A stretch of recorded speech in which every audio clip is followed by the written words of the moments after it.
Jubilee Hills by elections వేళ జాగృతి అధ్యక్షురాలు రావు కవిత చేస్తున్న వ్యాఖ్యలు సంచలనంగా మారుతా ఉన్నాయి. ఈ వ్యాఖ్యలు బీఆర్ఎస్ పార్టీకి మచ్చ తెచ్చే విధంగా కనబడతా ఉన్నాయి. ఇప్పటికే జూబ్లీహిల్స్లో ఇటు బీజేపీ, బీఆర్ఎస్, కాంగ్రెస్ మూడు పార్టీలలో ఇటు తగ్గాఫోర్ అనే విధంగా ఇటు పోటీ నడుస్తూ ఉంటే జాగృతి అధ్యక్షురాలు రావు కవిత జనం బాట పేరుతోని జనంలోకి వెళ్తున్న సమయంలో బీఆర్ఎస్ పైన తన యొక్క అసంతృప్తి ఏ విధంగా ఉంది, తను బీఆర్ఎస్ పార్టీలో ఎదుర్కొన్న ఇబ్బందులు ఏంటి, ఫోన్ ట్యాపింగ్ సంబంధించి విషయం కావచ్చు, లేకుంటే బీఆర్ఎస్లో తనకు జరిగిన అవమానాలు కావచ్చు, అవన్నీ బయట పెడుతున్న పరిస్థితి కనబడతా ఉన్నాయి. ఇవన్నీ బయట పెట్టడం వల్ల ఇటు బీఆర్ఎస్ ఇబ్బంది పడుతున్న పరిస్థితి కనబడతా ఉంది. ముఖ్యంగా ఫోన్ ట్యాపింగ్ గురించి మనం మాట్లాడుకున్నట్లయితే ఈ అంశము సంచలనంగా మారిపోయింది.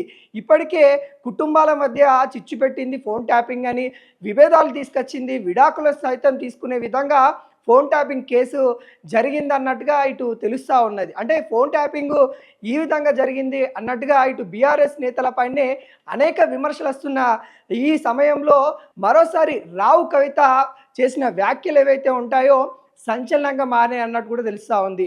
జనం బాట పేరుతోని కరీంనగర్కి వెళ్ళిన సమయంలో తను కీలక వ్యాఖ్యలు చేయడం అయితే జరిగింది.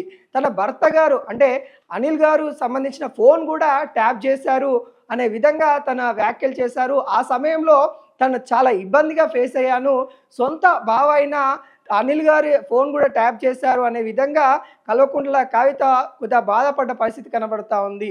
అనేక విషయాలు బీఆర్ఎస్ పార్టీలో తనకు జరిగిన అవమానాలు కావచ్చు, లేకుంటే కేసీఆర్ చుట్టూన్న దయ్యాలు అని కూడా తను గతంలో మాట్లాడిన మాటలు కావచ్చు, ఇవన్నీ మాటలు కూడా బీఆర్ఎస్ పార్టీకి కొంత మైనస్ అవుతున్న పరిస్థితి కనబడతా ఉంది. ముఖ్యంగా ఈ సమయంలో జూబ్లీహిల్స్ బై ఎలక్షన్ సమయంలో ఇటు బీఆర్ఎస్ పార్టీకి మైనస్ అయ్యే అవకాశాలు అయితే కనబడతా ఉన్నాయి. ఇటు కాంగ్రెస్ పార్టీకి అవకాశం ఇంకా పెరిగే విధంగా కనబడతా ఉన్నాయి. ఎందుకంటే సొంత ఇంటి బిడ్డ ఇటు రావు కవిత ఈ వ్యాఖ్యలు ఏవైతే ఉన్నాయో ఆ వ్యాఖ్యల్ని ఇప్పుడు కాంగ్రెస్ పార్టీ కొంత తనకి ప్లస్గా తీసుకొని ప్రజల్లోకి ప్రచారం చేసే విధంగా కనబడతా ఉంది.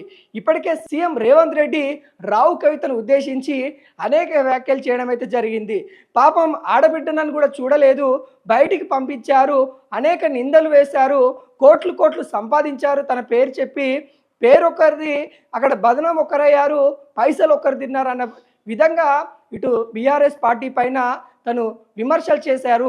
అంటే కల్వకుంట్ల కవితను ఉద్దేశించి పాజిటివ్గా మాట్లాడిన సమయం కనబడతా ఉంది. అంటే కల్వకుంట్ల కవిత ఏమో ఇటు బీఆర్ఎస్ నెగిటివ్గా మాట్లాడుతూ ఉంది, ఇటు కాంగ్రెస్ పార్టీ ఏమో తను మాట్లాడిన మాటలను కూడా ప్రచారంలో ఒక ఆయుధంగా మార్చుకొని ముందుకెళ్తున్న పరిస్థితి కనబడతా ఉంది. అంటే ఒక విధంగా కాంగ్రెస్ పార్టీకి కల్వకుంట్ల కవిత ప్రచారం చేస్తుందా అనే భావన కలిగించే విధంగా ఇక్కడ కనిపిస్తూ ఉంది.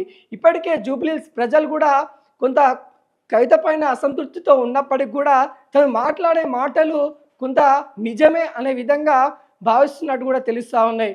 రావు కవిత మాట్లాడిన మాటలు జూబ్లీహిల్స్ బై ఎలక్షన్ పైన కొంత ప్రభావితం చూపించే అవకాశాలు అయితే ఉన్నట్టు కూడా రాజకీయ నిపుణులు చెప్తున్న పరిస్థితి కనబడతా ఉంది. ఇప్పటికే కేసీఆర్ రావు కవిత పైన కొంత అసంతృప్తితో ఉన్నట్టు కూడా తెలుస్తూ ఉంది. ఈ బిడ్డ ఏ విధంగా చేస్తూ ఉంటే తను తట్టుకొని పరిస్థితి కనబడతా ఉంది. కానీ తన దారి తనే అంటూ రావు కవిత జాగృతి నడిపిస్తూ ముందుకెళ్తుంది, జనం బాటతోని జనంలో ఉంటుంది. అనునిత్యం రైతులకు ఇబ్బంది అయినా, ఎక్కడ మార్కెట్ యార్డ్లో ఇబ్బంది అయినా, ఎక్కడ ఇబ్బంది అయినా కానీ బోర్డు భూముల గురించి కావచ్చు, అన్ని అంశాలపైన అయితే కొట్లాడుతున్న తీరైతే కనబడతా ఉంది. మరి చూద్దాం, అంటే జూబ్లీహిల్స్ బై ఎలక్షన్లో ఆ ఎఫెక్ట్ ఏమైనా పడి ఒకవేళ కాంగ్రెస్ పార్టీకి ప్లస్ అయ్యే అవకాశాలు అయితే ఉన్నాయన్నట్టు చెప్తా ఉన్నారు. ఎంతవరకు అవకాశాలు ఉంటాయన్నది కూడా వేచి చూడాల్సిన పరిస్థితి కనబడతా ఉంది.